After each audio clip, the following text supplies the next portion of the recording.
हर हर महादेव दोस्तों, आज मैं गंगा जन्म की कथा भाग 2 लेकर आई हूँ। और भाग 1 जो था गंगा जन्म की कथा का लिंक उसका डिस्क्रिप्शन में मैंने इसमें डाल दिया है, नीचे आप जाकर देख सकते हैं। जब महाराज सगर को बहुत दिनों तक अपने पुत्रों की सूचना नहीं मिली, तो उन्होंने अपने तेजस्वी पौत्र अंशुमान को अपने पुत्रों तथा घोड़े का पता लगाने के लिए आदेश दिया। वीर अंशुमान शस्त्रों से सज्जित होकर उसी मार्ग से पाताल की ओर चल पड़ा जिसे उसके चाचाओं ने बनाया था। मार्ग में जो पूजनीय ऋषि मुनि मिले, उनका यथोचित सम्मान करके अपने लक्ष्य के विषय में पूछता हुआ उस स्थान तक पहुंच गया जहां पर उसके चाचाओं के भस्मीभूत शरीरों की राख पड़ी थी और पास ही यज्ञ का घोड़ा चल रहा था। अपने चाचाओं के भस्मीभूत शरीरों को देखकर उसे बहुत दुख हुआ। उसने उनका तर्पण करने के लिए जलाशय की खोज की, किंतु उसे कहीं जलाशय दिखाई नहीं पड़ा। तभी उसकी दृष्टि अपनी चाचाओं के मामा गरुड़ पर पड़ी। उन्हें सादर प्रणाम करके अंशुमान ने पूछा कि बाबा जी, मैं इनका तर्पण करना चाहता हूँ। पास में यदि कोई सरोवर हो तो कृपा करके उसका पता मुझे बताइए। यदि आप इनकी मृत्यु के विषय में कुछ जानते हैं तो वह भी मुझे बताने की कृपा करें। गरुड़ जी ने बताया कि किस प्रकार उसके चाचाओं ने कपिल मुनि के साथ उद्दंड व्यवहार किया था, जिसके कारण कपिल मुनि ने उन सबको भस्म कर दिया।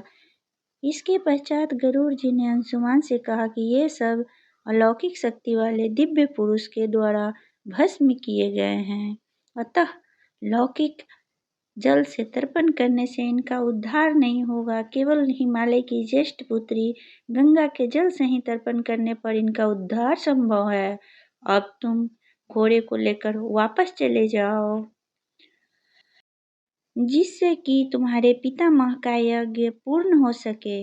गरुड़ जी की आज्ञानुसार अंशुमान वापस अयोध्या पहुंचे और अपने पितामह को सारा वृतांत सुनाया। महाराज सगर ने दुखी मन से यज्ञ पूरा किया। वे अपने पुत्रों के उद्धार करने के लिए गंगा को पृथ्वी पर लाना चाहते थे, पर ऐसा करने के लिए उन्हें कोई भी युक्ति नहीं सूझी।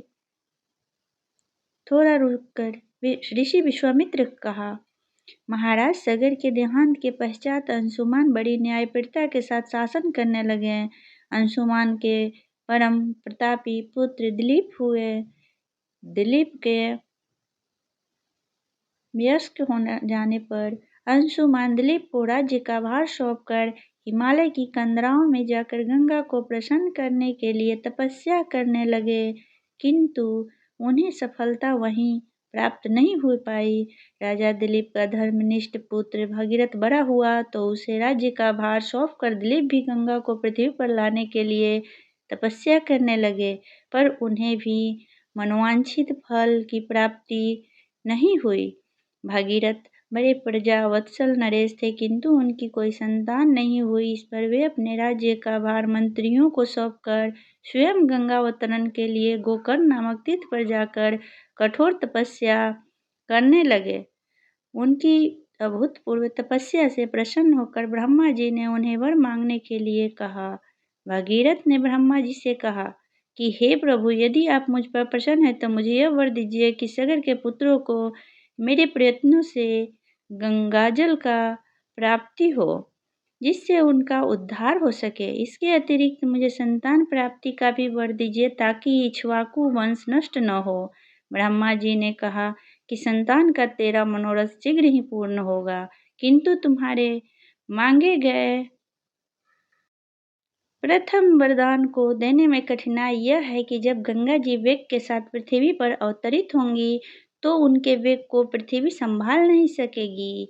गंगा जी के वेग को संभालने की क्षमता महादेव जी में है, उनके अतिरिक्त किसी में नहीं है। इसके लिए तुम्हें महादेव जी को प्रसन्न करना होगा। इतना कहकर ब्रह्मा जी अपने लोक को चले गए। भगीरथ ने साहस नहीं छोड़ा। वे 1 वर्ष तक पैर के अंगूठे के सहारे खड़े होकर महादेव जी की तपस्या करते रहे। केवल वायु के अतिरिक्त उन्होंने किसी अन्य वस्तु का भक्षण नहीं किया। अंत में इस महान भक्ति से प्रसन्न होकर महादेव जी ने भगीरथ को दर्शन देकर कहा कि हे भक्त श्रेष्ठ, हम तेरी मनोकामना पूरी करने के लिए गंगा जी को अपने मस्तक पर धारण करेंगे। इसकी सूचना पाकर विवश होकर गंगा जी को सुरलोक का परित्याग करना पड़ा। उस समय वे सुरलोक से कहीं जाना नहीं चाहती थी, इसलिए वह यह विचार करके कि मैं अपने प्रचंड वेग से शिव जी को उठाकर पाताल लोक से ले जाऊंगी। वे भयानक वेग से शिव जी के सिर पर अवतरित हुई। गंगा के इस वेगपूर्ण अवतरण से उनका अहंकार शिव जी से छुपा न रहा। महादेव जी ने गंगा की वेगवती धाराओं को अपने जटाजूट में उलझा लिया।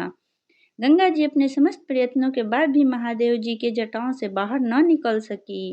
गंगा जी को इस प्रकार शिव जी की जटाओं में विलीन होते देख भगीरथ ने फिर शंकर जी की तपस्या की। भगीरथ के इस तपस्या से प्रसन्न होकर भगवान शंकर ने गंगा जी को हिमालय पर्वत पर स्थित बिंदुसर में छोड़ा। छूटते ही गंगा जी 7 धाराओं में बट गईं। गंगा जी की 3 धाराएं हल्द्वानी, पावनी और नलिनी पूर्व की ओर प्रवाहित हुई।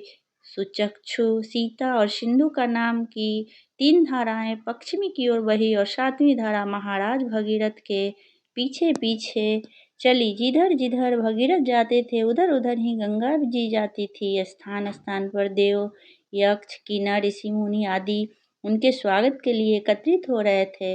जो भी उस जल का स्पर्श करता था भव बाधाओं से मुक्त हो जाता था। चलते चलते गंगा जी उस स्थान पर पहुंची जहाँ ऋषि जन्मू यज्ञ कर रहे थे।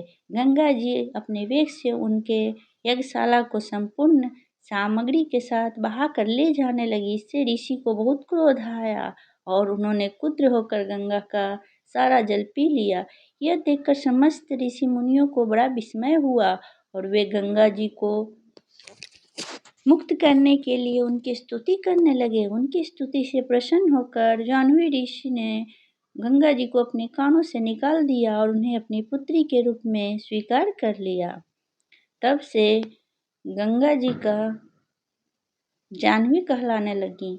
इसके पश्चात वे भगीरथ के पीछे चलते चलते समुद्र तक पहुंच गईं और वहां से सगर के पुत्रों का उद्धार करने के लिए रसातल में चली गईं।